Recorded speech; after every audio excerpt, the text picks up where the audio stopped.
5 years has gone by since Haruna lost his beautiful wife Safia to the cold hands of death after the birth of their daughter Amina. Now it's time for a new wife Zainabu, who will become the stepmother nightmare to Amina.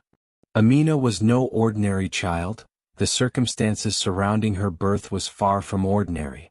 It had rained for 3 days. The rain just did not stop. It didn't fall, it attacked. Roofs trembled. Rivers swelled.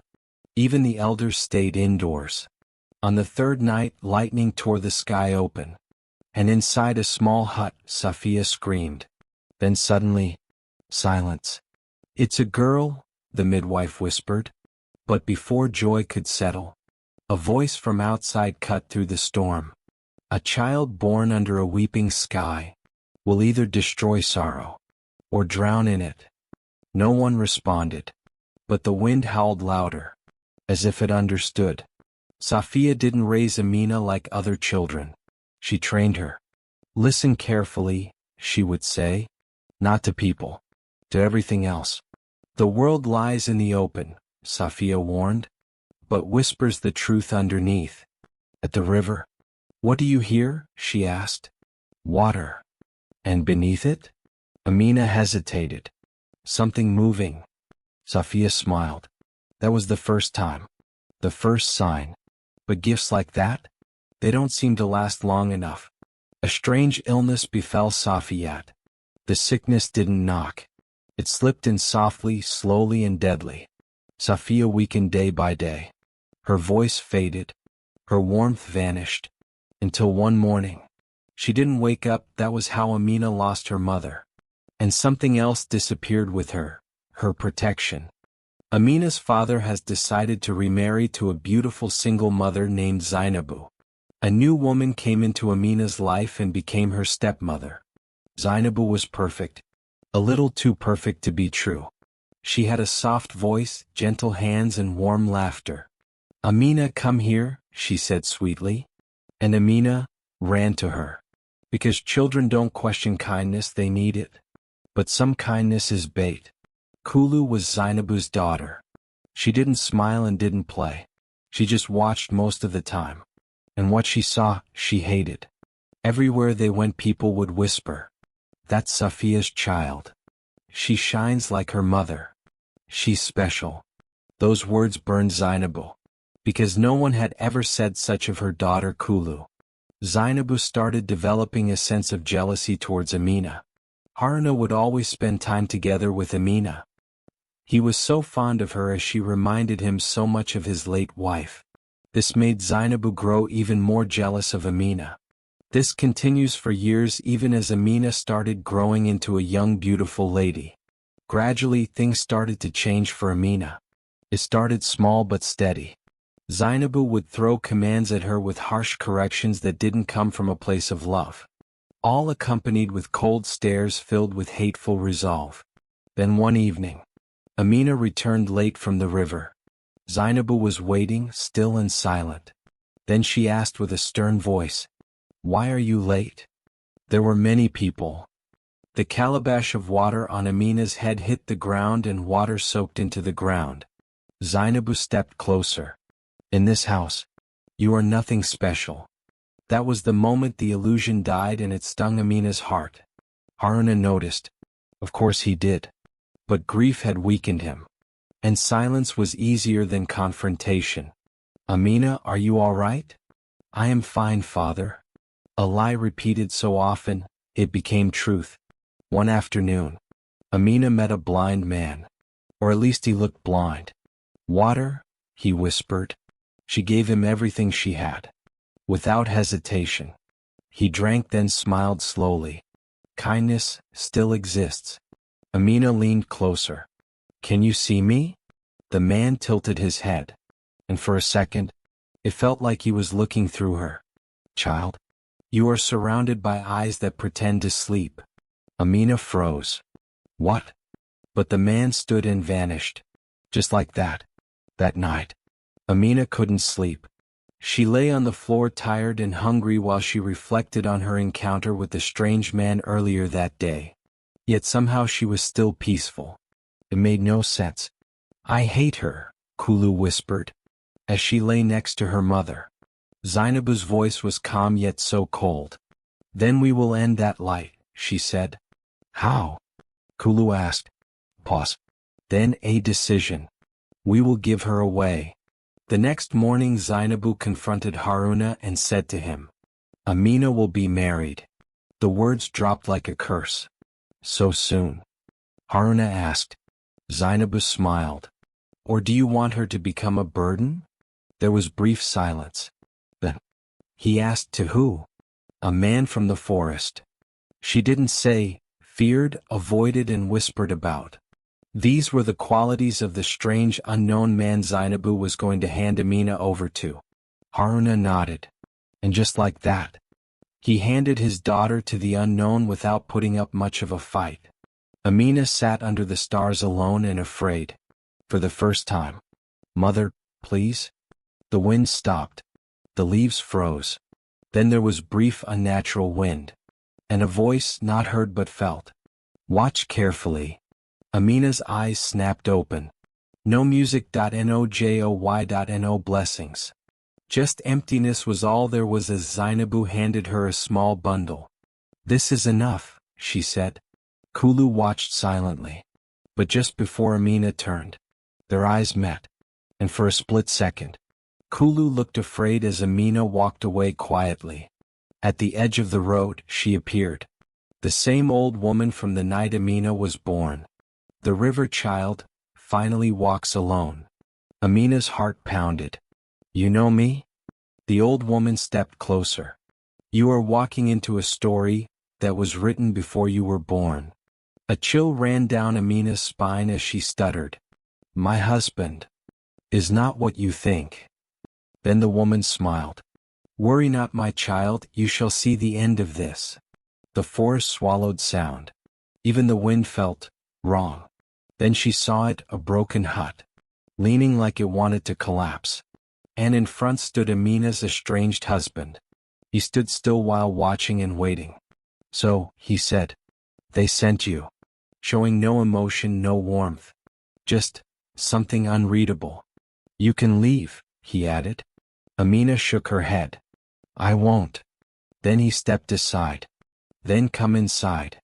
The hut was empty, too empty. No signs of life, no warmth, no past. "Where do I sleep?" "There," he said in a cold, distant tone. That night, Amina didn't sleep because something was wrong. Not outside but inside of her. The silence was too deep. She has never felt so alone before in her life. And then, she heard a whisper. Not from the door or from the window but from the darkness behind her. Amina slowly turned. Her heart pounding but her eyes caught nothing. But she felt something was watching and smiling at her. And suddenly she remembered the words of her dead mother. Not everything is as it appears. And for the first time, Amina realized something terrifying. She had not been sent away to suffer. She had been sent somewhere for a reason, and her resolve grew. As the night progressed, Amina did not move. She lay stiff in the same position. The whisper came again. It sounded closer this time. Not words, not language. It was a whisper of soft breath right behind her ears. She turned briskly but she saw nothing, but she felt the air shift. Her now estranged husband Musa was awake, sitting upright while watching her. "You heard it?" he said quietly. Not a question. Amina swallowed. "Yes." A long silence. Then he said, "Good. That means it has noticed you." She pondered on that for a few minutes as she fell asleep slowly. Morning came too fast, or maybe it never truly arrived. The forest looked the same, dark, heavy and wrong. Musa stood outside the hut. "There are rules," he said. "You must never leave after sunset." Amina nodded. "You must not answer voices that call your name." Her chest tightened. "And if you hear something breathing behind you." He stepped closer. "Do not turn." Amina's blood ran cold. "Why?" Musa's eyes darkened. "Because not everything that looks human is." That evening Amina noticed something. The hut was bigger. She was sure of it. A corner that wasn't there before. A shadow that lingered too long. The walls creaked not from wind but from movement. The movement felt like footsteps inside the hut, but Musa was outside. Amina froze. "Who's there?" she whispered. The footsteps stopped. Then, a soft laugh from the dark. She ran out of the hut out of fear. The next day, Amina followed Musa quietly through the forest. She shouldn't have, but something pulled her. They reached a clearing. And what she saw made her forget how to breathe. What she saw was not a poor man, not a hunter, not a forgotten soul, but ruins of massive ancient broken pillars, stone carvings. A throne, shattered in half. Musa stood in the center, silent and still. And for a moment, he didn't look poor. He looked like something else entirely. Something powerful. Then suddenly he turned. "Amina." Her heart dropped. "You were not told to follow me." "Who are you?" she asked. Musa didn't answer. "Why does this place feel like it knows you?" Silence. Then Musa answered. "I was someone once." Amina stepped closer. "Who?" His jaw tightened. "A man who trusted the wrong people." The air grew colder. "And now?" Musa looked at her. Eyes filled with something dangerous. "Now, I am what remains." That night, Amina woke up choking. Something heavy and invisible was sitting on her chest. It was pressing down her breathing. She couldn't scream. Couldn't move. Then a voice. Right above her. "You don't belong here." Her vision blurred. Darkness closing in. Suddenly, it vanished. Amina gasped. Musa stood over her. Furious. "What did I tell you?" he snapped. I didn't." "It touched you." Silence. Then he whispered. "It hasn't done that in years." The next morning, Musa didn't avoid her. He didn't hide. He spoke to her. "This forest is not natural." Amina listened closely to every word. "It was cursed." By who? Musa's hands clenched. By people who feared power they couldn't control. Pause. Then, they turned a kingdom into a prison. Amina's heart pounded. A kingdom? Musa looked at her. And finally, the truth broke free. I was its king. "They didn't just take my throne," Musa continued. "They bound something here." Amina's voice trembled. "What, something?" Musa didn't answer immediately. Because the trees began to shake. The wind stopped. And from deep within the forest, a sound rose. Low, ancient and hungry. Musa turned sharply. "It's awake." Amina's blood froze. "What is it?" Musa grabbed her arm. For the first time, fear. Real fear. In his eyes. "The thing your stepmother knew about." Amina's mind raced. "What?" Musa's voice dropped cold and deadly. "You were not sent here by accident." The ground trembled. Leaves spiraled violently. "That woman, Zainabu?" Pause. Then the truth hit like thunder. "She fed you to it." The trees split apart. Something moved between them too fast. Amina couldn't see it clearly, only glimpses. It had too many eyes and a shape that kept changing, with a voice that whispered from everywhere. Then the voice said loudly, "She smells like her." Amina trembled. "Like who?" Musa stepped in front of her. And for the first time, his voice carried real power.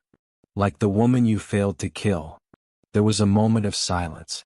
Then the creature screamed. The wind exploded outward. The creature lunged. And suddenly, everything stopped instantly, just like that. Even the leaves froze mid-air. Musa turned slowly, looking at Amina. Not with surprise but with recognition. "So, it's true." Amina's voice shook. "I don't understand." Musa stepped closer. "You are not just Safia's daughter. You are the reason they destroyed everything." The creature retreated, not in defeat, rather in anticipation. The forest fell silent again, too silent. Musa looked at Amina one last time. And said the words that changed everything. "If you stay, you will either break the curse." A breath. "Or become worse than it." Amina stood frozen and absolutely terrified, with her heart racing and mind spiraling. and somewhere in the forest something smiled. Thank you for watching. If you enjoyed the story and wish to see a part 2, comment part 2 in the comments, subscribe to this channel and turn on notifications. Have a lovely day.